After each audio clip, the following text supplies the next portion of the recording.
I've been out of my meal prep routine for a while now. Life happened, I fell off track, and honestly, I needed the break. But now that I'm ready to get back into my routine, I'm keeping things simple to begin with. This week, I'm prepping 3 meals breakfast, lunch, and dinner for the next few days. No pressure to cook everything from scratch. I'm using store bought proteins and salad mixes to keep things simple, low effort, and high reward. Starting with breakfast, my easiest prep for the week: whole grain bagel turkey sandwiches. I sliced open 5 store-bought whole grain bagels. The edges are a little crisp but still soft inside, which makes them perfect for prepping ahead. On one side of each bagel, I spread a thin layer of mustard and mayo. The mustard adds a sharp tang while the mayo makes everything creamy. You can be generous with condiments if you like, but I like keeping mine on the lighter side. For freshness, I added a small handful of arugula to each bagel. It's got that peppery bite that cuts through the richness. Then I added a layer of few slices of deli turkey. I usually try to avoid deli meat because it's processed, but when I don't have the energy to cook, it's one of the fastest protein options to reach for. To season, I cracked some fresh black pepper over the turkey and added a pinch of crushed red pepper for heat. Then came the cheese. I used lactose-free cheese slices, and instead of adding a full slice, I tore them in about half. That way I still get the flavor without overloading on calories or fat first thing in the morning. I cracked a little more black pepper over cheese as well. Then once all the sandwiches were stacked, I pressed the tops gently so they'd hold together, then slid each one into a Ziploc bag. That's breakfast for the week, done in under 15 minutes. And when it's time to eat, I just reheat the sandwich on a grill pan so the bagel crisps up, the cheese melts, and it feels like it's freshly made.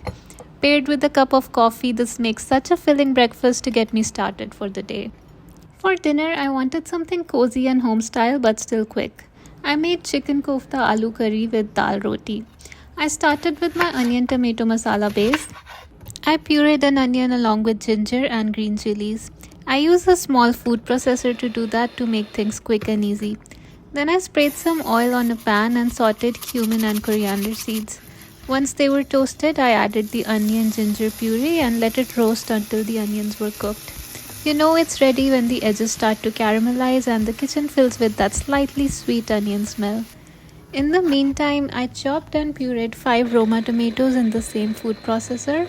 I added the pureed tomatoes over onion. I seasoned the mix with a teaspoon each of turmeric, cumin powder, coriander powder, red chili powder, and garam masala. I let it all cook down slowly until the tomatoes broke apart and the oil started to separate. I wanted the texture of the gravy to be smoother, so I blended the gravy with a hand blender. This step is completely optional depending on how you like the texture of your masala to be. I added some water and let it come to a boil. In the meantime, I peeled and chopped 2 potatoes. I cut them into small bite-sized cubes. Smaller they are, quicker they cook. I added them into the onion tomato gravy directly. And for the koftas, I used a shortcut: Costco's fully cooked chicken meatballs instead of making kofta from scratch. I cut the bigger ones in half so they'd soak up more of the curry flavor. I poured in just enough water to cover everything and then brought it to a boil. For a carb to go along with the gravy, I made dal roti using leftover dal.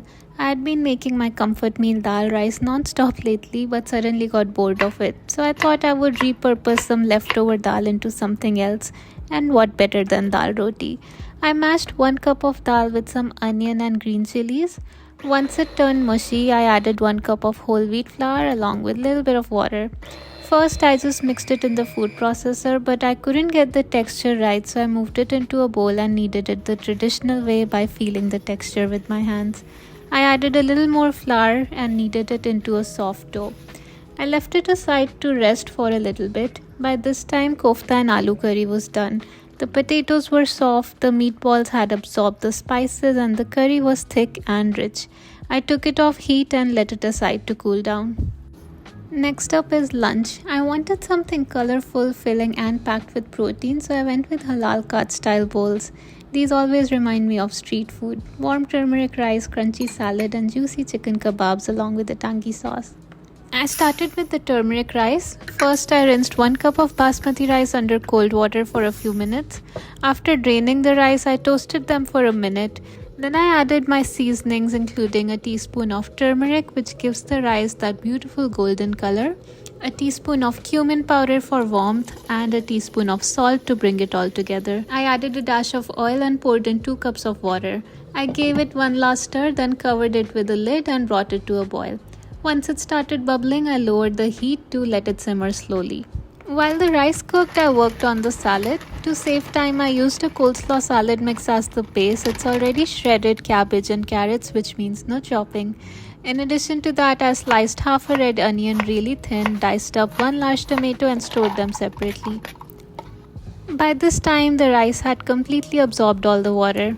I fluffed out the rice with a fork and then the whole kitchen smelled like warm spices. It was so delicious just by itself. I took it off heat and left it to cool down. For protein for lunch, I used another shortcut, again from Costco. I got these grilled chicken kebabs. They're already cooked and seasoned, so all I had to do while eating was to warm them up in air fryer. When I packed these bowls, I kept each component separately. That way during the week I can layer them fresh. Rice at the bottom, salad on the side. For dressing, I squeezed over fresh lemon juice and sprinkled some salt. If you have sumac or chaat masala, it takes it up a notch with that tang and spice, but even simple lemon and salt makes it bright and crunchy.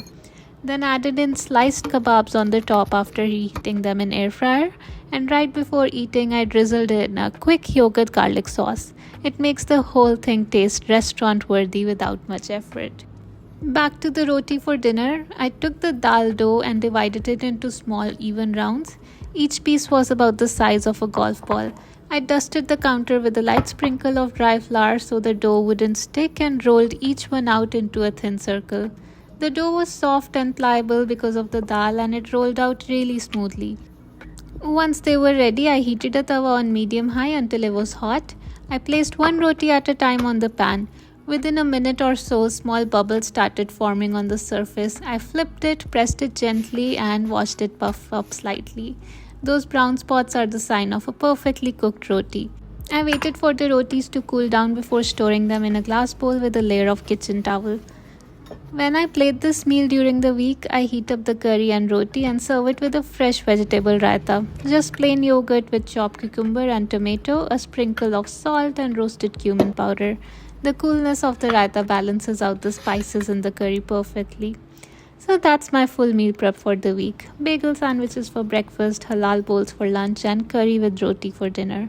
If you're easing back into meal prep too, I hope this shows that it's all about consistency, not perfection. Let me know in the comments what you're making this week. And don't forget to like and subscribe for more realistic meal prep recipes.